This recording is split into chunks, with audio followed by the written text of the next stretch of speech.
동호월동 1층에서 작은 한의원을 하고 있는 한의사입니다.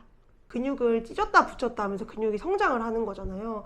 그래서 이제 근육통도 수반이 되고 젖산이 막 생기니까 엄청 피곤하잖아요. 그래서 그거를 그냥 약간 노동의 측면으로 봤을 때 몸을 많이 써서 생긴 거니까 그 피로 물질들을 조금 빨리 없애주고 그 다음에 그 근육의 성장이나 회복을 좀 촉진시켜주는 한약들은 이제 많죠. 그러니까 결국 이게 이 사람이 아픈 원인이 다른 거지 결과적으로는 근육이 좀 많이 손상이 돼 있는 상태잖아요. 그러니까 그거를 좀 회복시켜주고 거기에 있는 노폐물들을 빼준다라고 생각을 하면 될 것 같아요. 한약의 목적은 그렇게 되는 거죠. 그런 것도 있죠. 이게 몸에서 한마디로 이제 교감신경의 스위치를 다 켜주는 약들이 있어요. 그런 거를 먹으면 진짜 카페인 딱 들어왔을 때 정말 피곤한데 카페인 들어오면 몸에 약간 좀 찌릿하잖아요. 그렇게 좀 기를 뚫어주고 기를 살려주는 약들도 있어요. 우리 많이 알고 있는 다이어트 한약들 먹으면 약간 두근두근 거리잖아요. 그게 과량이 들어가면 이제 아예 식욕이 좀 뚝 떨어지는 정도고 그게 어느 정도 소량은 사람 몸에서 수분을 날려주면서 좀 정신을 확 깨워줘요. 네, 그래서 커피도 그렇잖아요. 커피 마시면 몸에 수분 날아가니까 이뇨작용이 활발해지면서 물 많이 마시라고 하잖아요. 약간 그런 느낌처럼 다이어트 한약을 좀 소량이나 농도를 조금 묽게 했을 때는 적당한 각성 효과가 좀 나올 수 있어요.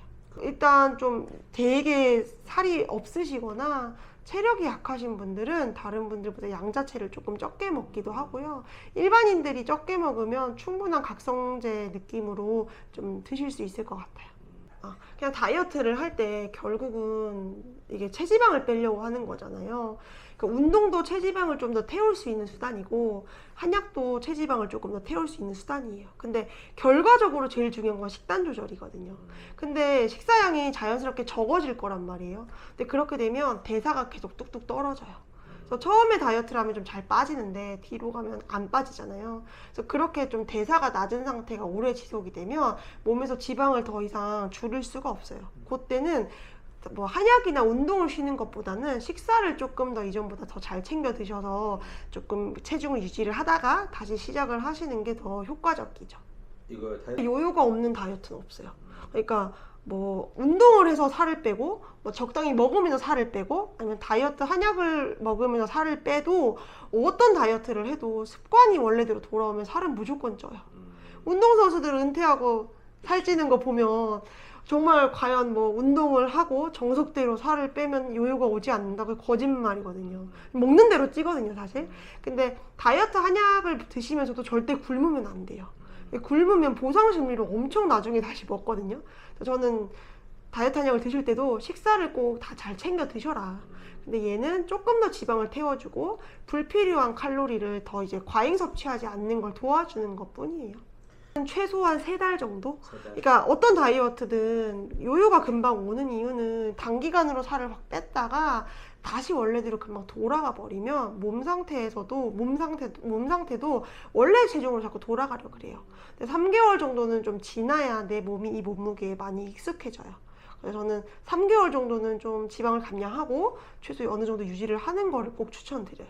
보통 이제 저희 한의원 환자분들 중에서 요요 방지용으로 또 드시는 약이 조금 농도가 약하게 있는 게 있어요. 그거를 많이 드세요. 여러 가지 종류가 있어요. 근데 이제 어떤 분들은 너무 허하면 오히려 보충을 해주면 저절로 음식 생각이 좀 덜어지면서 좀 살이 빠지시는 분도 있고요.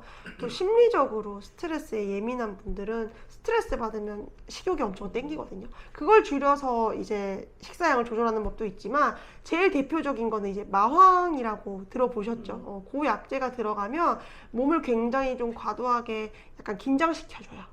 그러다 보니까 입맛 떨어지고 그 다음에 운동했을 때 우리 막 숨 차고 그렇잖아요. 숨도 차고 약간 심장도 두근두근하고 그 약재로 이루어진 다이어트 한약이 제일 유명하고 대표적이에요. 대부분 우리가 아는 흔한 다이어트 한약들은 마황이 제일 주성분이고요.